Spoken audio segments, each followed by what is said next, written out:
Hello hi good evening all my viewers. आज आप लोग को जो टॉपिक पढ़ाने जा रहा हूँ जल्दी से उसके बारे में आपको बता दूँ, क्योंकि आप लोग इस टॉपिक से पहले से ही अच्छे से जानते हैं। इसके बारे में काफ़ी कुछ आप लोगों ने उम्मीद है कि पढ़ रखा होगा। ये टॉपिक का नाम है द लिविंग वर्ड। इसके बारे में आप सब लोग, या यूँ कहा जाए जिसने भी 6th स्टैंडर्ड से लेकर बायोलॉजी पढ़ना शुरू करी होगी, तो ये टॉपिक उन्होंने पढ़ा जरूर होगा, द लिविंग वर्ल्ड। अब लिविंग वर्ल्ड के मतलब क्या है, इसमें कौन कौन सी कैटेगरीज आती हैं, कौन कौन सी एक्टिविटीज है लिविंग ऑर्गेनिजम्स की, ये सब डिटेल में आपके पास मालूमात होगी। नहीं है तो उसका मैं रिफ्रेशमेंट आपको कराऊंगा, हल्का सा रिवीजन हो जाएगा आपका, और बहुत इंपॉर्टेंट चीजें उसके बारे में बताऊंगा। एक समरी की फॉर्म में पढ़ाऊंगा। जैसे कि मैंने आपसे कहा है कि मेरा अंदाज थोड़ा सा अलग है पढ़ाने का, कि मैं पूरी डिटेल नहीं पढ़ाता हूँ।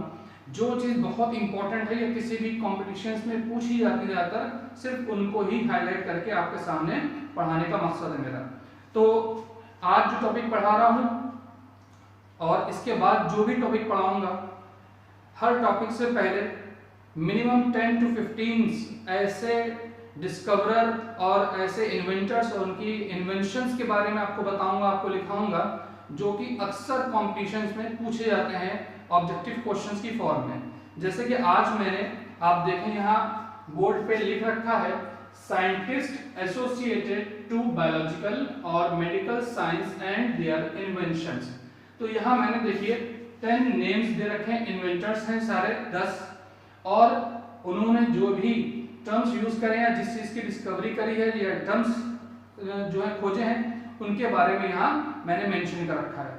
तो वन बाय वन पहले इनको मैं बता देता हूँ, आप अपने पास नोट कर लें तो बहुत बेहतर रहेगा, वरना आप मेरा लेक्चर एंड तक सुनिएगा तो उसमें आपको ये सारी डिटेल आपके पास जमा हो जाएगी, उसे आप अपने पास बाद में भी नोट कर सकते हैं। तो सबसे पहले जैसे हॉपकिंस, जो विटामिन जो टर्म दिया गया है वो हॉपकिंस ने दिया था। सेकेंड है Watson and Crick, structure of DNA, Watson and Crick ने दिया है, ये सब हम सभी को मालूम है। और इन्हीं का दिया हुआ डबल हेलिकल स्ट्रक्चर हम लोग स्टडी करते हैं। नेक्स्ट नेम है Landsteiner and JE. Shock, LANDSTEINER, Landsteiner and J.E. Shock, SHAL shock. इन्होंने एंटीजन पोलियो वैक्सीन जो है इसको इन्वेंट किया था। अगला नाम है बेंटिंग एंड बेस्ट, इन्होंने इंसुलिन, जो कि डायबिटिक पेशेंट्स के लिए बहुत ज़्यादा इंपॉर्टेंट था, इंसुलिन हार्मोन को जो है वो टर्म दिया था। ए फ्लेमिंग जो नेक्स्ट है वो 5th नंबर पे, ए फ्लेमिंग, इनका नाम भी आपने उम्मीद है जरूर सुना होगा। पेनिसिलिन की खोज इन्होंने करी थी, ये भी एक मेडिसिन है, ये एंटीबायोटिक है। वाटसन एंड आर्थर, इन्होंने आरएनए की जो है एसोसिएटेड टर्म्स दिया था, आरएनए। विलियम हार्वे के बारे में जरूर सुना होगा, उम्मीद है आपने, इन्होंने ब्लड सर्कुलेशन टर्म दिया था। नेक्स्ट है हरगोविंद खुराना, इनके बारे में आपने सुना होगा, जिन्होंने जेनेटिक कोड दिया था। जेनेटिक कोड जो टर्म है वो हरगोविंद खुराना ने दिया था। कार्ल लैंडस्टीनर, फिर से इनका नाम आपने सुना है। ह्यूमन ब्लड ग्रुप, जो ब्लड ग्रुप हम लोग देखते हैं, ए बी है ना, A B positive B negative, ये सारा कार्ल लैंडस्टीनर का दिया हुआ है। फिर से इनका नाम आया है के Landsteiner and Vanern. RH factor जो हम लोग कहते हैं वो इन्होंने टर्म दिया था। तो इस तरीके से ये 10 इन्वेंटर्स हैं और उनके द्वारा दिए गए एसोसिएटेड टर्म्स हैं ये सारे। ये उम्मीद है ये आपके पास नोट कर लेंगे तो आगे आने वाले फ्यूचर में आपके लिए काफी हेल्पफुल होगा। तो हर टॉपिक को पढ़ाने से पहले मैं कुछ इन्वेंशंस और उससे एसोसिएटेड जितने भी इन्वेंटर्स हैं उनका जिक्र जरूर करता रहूंगा। तो बहरहाल आप स्टार्ट करते हैं। आज का जो टॉपिक है द लिविंग वर्ल्ड, ये टॉपिक का नाम लिख रखा है। सबसे पहले हमें ये मालूम होना चाहिए कि what are the characteristic features of the living organisms. उम्मीद है कि ये सभी को पता होंगे, लेकिन फिर भी मैं अपना भी रिवीजन कर रहा हूँ और आपको भी बता रहा हूँ। लिविंग ऑर्गेनिज्म के जो कैरेक्टरिस्टिक फीचर्स होते हैं उन्हें यहाँ मैंने मेंशन कर रखा है। इसके बारे में डिटेलिंग जो आपके पास होगी, बहुत सी बुक्स हैं, उसमें से जो इंटरमीडिएट की जो NCERT की जो बुक्स हैं वो बहुत ज़्यादा इंपॉर्टेंट है, जिसमें ये पूरा डिटेल में दिया गया है। बहरहाल मैंने सिर्फ पॉइंट वाइज लिख रखा है। जैसे मैंने आपसे कहा था, समरी आपके पास होना चाहिए, कॉन्सेप्ट क्लियर होना चाहिए। उसके बाद आप सारा डिटेल में इसको अपने पास अगर नोट्स मेंटेन करना चाहते हो तो नोट्स मेंटेन कर सकते हैं आप। सपोज दैट फर्स्ट जो कैरेक्टरिस्टिक फीचर मैंने मेंशन किया है दैट इज ग्रोथ। ग्रोथ को हम लोग किस तरह से डिफाइन करते हैं, कितने तरह की होती है, सेल्स के क्या रोल होता है, टिश्यूज का क्या रोल होता है, वो सब डिटेल में जाने की जरूरत नहीं है। मैंने सिर्फ एक सेंटेंस में यहाँ पे डिस्क्राइब कर दिया, इंक्रीज इन लेंथ, मास और increase in number, that is growth. बहुत सिंपल, ठीक है। ग्रोथ का मतलब क्या है, इंक्रीज बेसिकली क्या है, कोई भी चीज छोटी होती है, छोटी से बड़ी होगी, बड़ी से और बड़ी होगी, हाइट बढ़ रही है, लेंथ बढ़ रही है, या मास बढ़ रहा है, ठीक है। लिविंग ऑर्गेनिज्म के अंदर प्लांट्स, एनिमल्स और ह्यूमन बीइंग्स सभी इंक्लूड्स हैं, ठीक। माइक्रो ऑर्गेनिज्म भी इंक्लूड है इसमें। तो उन सभी के लिए ये कॉमन मैंने यहाँ पे मेंटेन कर रखी है टेबल की फॉर्म में आपके लिए। सेकंड जो है वो है रिप्रोडक्शन। रिप्रोडक्शन आपने सुना होगा, the process by which living organism produce new generation, this is called reproduction. Reproduction किस किस तरह हो सकता है, जनरली एनिमल्स और ह्यूमन बीइंग्स में या अदर लिविंग ऑर्गेनिज्म में एसेक्सुअल, सेक्सुअल या प्लांट्स में वेजिटेटिव प्रोडक्शन होता है, बैक्टीरिया में होते हैं। सेक्सुअल प्रोडक्शन ह्यूमन बीइंग्स और एनिमल्स में सिर्फ ये होता है, सेक्सुअल प्रोडक्शन, ठीक है। अगला टर्म है मेटाबॉलिज्म। मेटाबॉलिज्म के अंदर दो पार्ट्स आपने सुने बहुत कॉमन है, एनाबॉलिज्म और कैटाबॉलिज्म। मेटाबॉलिक जो रिएक्शंस होती हैं वो क्या होती हैं, जहां कहते हैं कि केमिकल मॉलिक्यूल्स जो हैं बायोमॉलिक्यूल्स में कन्वर्ट हो जाते हैं, उन सभी को मेटाबॉलिक रिएक्शंस कहते हैं, और इनके लिए कंबाइंड टर्म यूज कर दिया जाता है मेटाबॉलिज्म। ये भी लिविंग ऑर्गेनिज्म का एक इंपॉर्टेंट फीचर है, ये कैरेक्टरिस्टिक है माना जाता है। अगला जो टर्म है that is adaptation. What is the meaning of adaptation? Adopt करना, अपने आप को एटमॉस्फेरिक कंडीशन के अकॉर्डिंग अपने आप को चेंज कर लेना, अपने कैरेक्टर्स को चेंज कर लेना, दैट इज कॉल्ड एडॉप्टेशन। जैसे मिसाल के तौर पर कि जीरोफिटिक प्लांट्स के अंदर एडॉप्टेशन होते हैं, मॉर्फोलॉजिकल भी होते हैं, एनाटॉमिकल भी होते हैं, फिजियोलॉजिकल भी होते हैं, ठीक है। यहाँ मैंने लिख रखा है एडॉप्टेशन में भी मॉर्फोलॉजिकल, एनाटॉमिकल एंड फिजियोलॉजिकल। समझ गए ना एडॉप्टेशन मतलब? फॉर एग्जाम्पल के जीरोफिटिक प्लांट्स के अंदर वाटर एब्जॉर्बिंग कैपेसिटी कम होती है, पानी की उनके पास गुंजाइश कम होती है, इसलिए जनरली उनकी जो लीव्स होती हैं वो स्पाइनी हो जाती है। स्पाइनी लीव्स का होना इट मींस एडॉप्टेशन, ठीक है। या अगर मेसोफिटिक प्लांट्स हैं उनकी लीव्स स्पाइनी हो जाए तो ये भी एक एडॉप्टेशन होगा टुवर्ड्स जीरोफिटिक या जीरोफाइट्स के लिए, ठीक है। तो ये एडॉप्टेशन हो गया, ये तो मॉर्फोलॉजिकल हो गए। फिर एनाटॉमिकल होते हैं, इसके अंदर जो टिश्यू सिस्टम होता है उसका भी स्ट्रक्चर भी चेंज होता है। जब ये दोनों चेंज होते हैं तो ऑब्वियस सी बात है इनका फिजियोलॉजिकल मतलब फंक्शनल रोल भी कुछ ना कुछ चेंज हो जाएगा। तो इस तरीके से एडॉप्टेशन इसमें होते हैं लिविंग ऑर्गेनिज्म का कैरेक्टरिस्टिक फीचर। अगला जो है वो है ऑर्गेनाइजेशन। और कैसे किस तरीके से एक माइक्रोमोलिक्यूल होता है, वो सेल्स का बना होता है, जो सिमिलर टाइप ऑफ सेल्स होती हैं। यहाँ मैंने देखिए एक मेंशन कर रखा है, वो टिश्यू का फॉर्मेशन करती हैं। टिश्यू बहुत से टिश्यू मिलकर एक ऑर्गन का फॉर्मेशन करता है और ऑर्गन मिलकर पूरे एक ऑर्गन सिस्टम का फॉर्मेशन करते हैं। इस प्रोसेस को एक कंबाइंड टर्म दे दिया गया ऑर्गेनाइजेशन। अगला जो टर्म है इनहेरिटेंस, वेरिएशन या एवोल्यूशन, ये भी बहुत इंपॉर्टेंट है। इसकी भी डिटेल जितनी आपका नॉलेज हो उतनी कम है। इनहेरिटेंस का मतलब होता है कि एक जनरेशन से दूसरे जनरेशन में जेनेटिक मटेरियल का पहुंचना या इंफॉर्मेशन का पहुंचना, ठीक है। जैसे कि एक पेरेंट्स के जो भी ऑफस्प्रिंग होंगे या जो भी नई जनरेशन होगी उनमें अपने पेरेंट्स ऐसे कुछ ना कुछ कैरेक्टर्स जरूर होंगे, इनहेरिटेंस हो गया। दूसरा टर्म है वेरिएशन। वेरिएशन का मतलब क्या है, हिंदी में हम लोग से पढ़ते हैं विभिन्नता।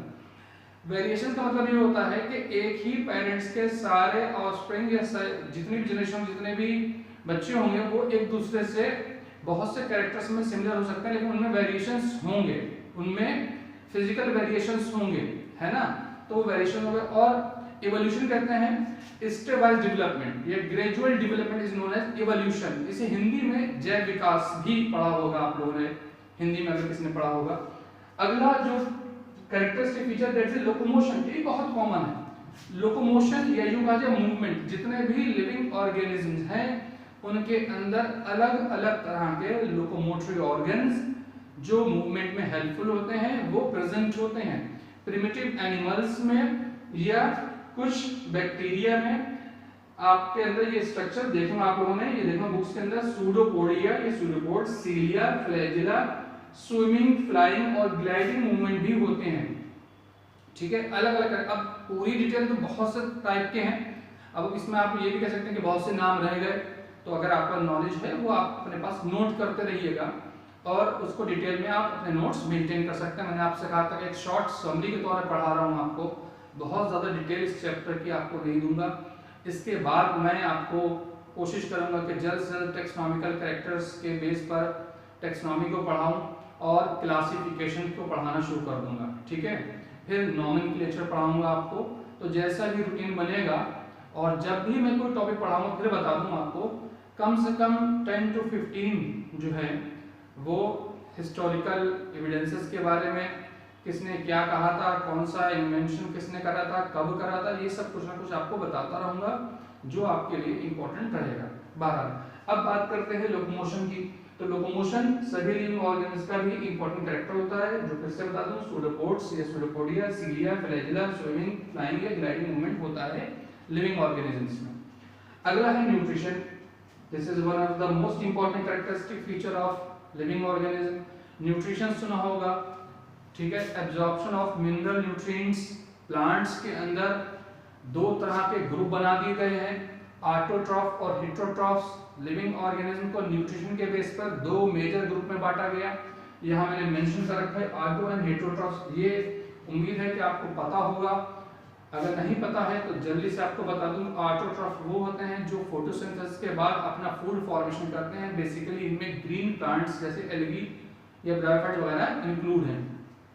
और हेटेरोट्रॉफ्स में वो लोग हैं जैसे जो अपने फूड के लिए दूसरे लिविंग ऑर्गेनिज्म पर या प्लांट्स पर डिपेंड होते हैं, प्रोड्यूसर्स पर डिपेंड होते हैं, they are known as heterotrophs. ठीक है, उन्हें कंज्यूमर्स भी कह सकते हैं आप। नेक्स्ट जो कैरेक्टर है वो है एक्सक्रीशन। जाहिर सी बात है, जो बॉडी के अंदर न्यूट्रिशन के बाद वेस्ट प्रोडक्ट बनते हैं, चाहे वो बायो प्रोडक्ट्स हो या वाटर के फॉर्म में हो या एक्सेस ऑफ वाटर हो, वो बॉडी से रिलीज होते हैं, अलग अलग सोर्सेस के जरिए से रिलीज होते हैं। हर एक लिविंग ऑर्गेनिज्म के अंदर एक्सक्रीशन के लिए एक अलग पार्ट होता है। वो सारी डिटेल आप फिर से कह दूं कि आपको अलग अलग बुक्स में मिल जाएंगी, तो आप वहां उनसे भी थोड़ा बहुत उसको देखिएगा। अगर ना समझ आए तो मैं आपको फिर डिटेल में समझा भी दूंगा सारे पार्ट्स को। एक्सक्रीशन के लिए नेफ्रिडिया, प्रोटोनेफ्रिडिया, स्किन या किडनी बहुत इंपॉर्टेंट रोल प्ले करते हैं। ये पर्टिकुलर ऑर्गेनिज्म के अंदर अलग अलग स्ट्रक्चर्स होते हैं। और मैंने लास्ट में सेनेसेंस एंड डेथ लिखा है।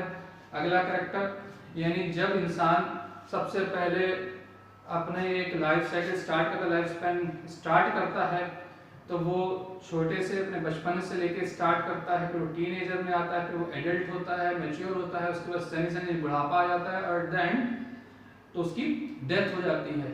ये भी लिविंग ऑर्गेनिज्म का एक कैरेक्टरिस्टिक फीचर है। सांस लेना, ब्रीथिंग, रेस्पिरेशन, ये सारी लिविंग ऑर्गेनिज्म के अंदर प्रोसेस आती हैं। आपने डिटेल में इसके बारे में काफ़ी कुछ पढ़ रखा होगा, और अच्छा है कि अगर आपके पास ये पूरा एक नोट्स की फॉर्म में आपके पास मेंटेन है, तो उन नोट्स के साथ साथ आप मेरी क्लास के नोट्स को आप मैच करके एक अच्छा सा अपने नोट्स बना सकते हैं जो आपके फ्यूचर में बहुत ज़्यादा काम आएंगे। तो आज का ये टॉपिक जो मैंने आपको पढ़ाया है, इसको अपने पास इस टेबल को अलग मेंटेन करते रहिएगा। ये टेबल आज मैंने 10 लिखा है, आगे भी आगे लिखाऊंगा कुछ नेम्स, ठीक है, उसको भी अलग इसमें नोट करते चले, या जैसे आपकी मर्जी। अगर आप नोट्स मेंटेन करना चाहते हैं तो टॉपिक से पहले, आज के टॉपिक से पहले इसको नोट कर लीजिए। फिर जब नेक्स्ट क्लास लूँगा, जो कोई टॉपिक पढ़ाऊंगा उससे पहले फिर मैं आपसे कह चुका हूँ कि 10 to 15 ये ऐसी टेबल बना दूंगा, फिर आप नोट कर लीजिए। तो उम्मीद है कि इस तरीके से आप अगर प्रिपरेशन करेंगे तो इंशाल्लाह बहुत ज़्यादा मेरे क्लासेस आपके लिए हेल्पफुल होने वाले हैं। मेरे क्लासेस, आज का जो क्लास है वो उन सभी बच्चों के लिए है जिन्होंने 6 से लेकर 12 तक बायोलॉजी पढ़ी है या पढ़ रहे हैं, अभी भी वो स्टूडेंट हैं, या जो मेडिकल की प्रिपरेशन कर रहे हैं। उम्मीद है कि आज का क्लास आपको बहुत हेल्प करेगा आपके फ्यूचर के लिए। और अपने आप को सेफ रखें, घर पे रहें और अपना बहुत ध्यान रखिएगा। खुश रहें। All the best.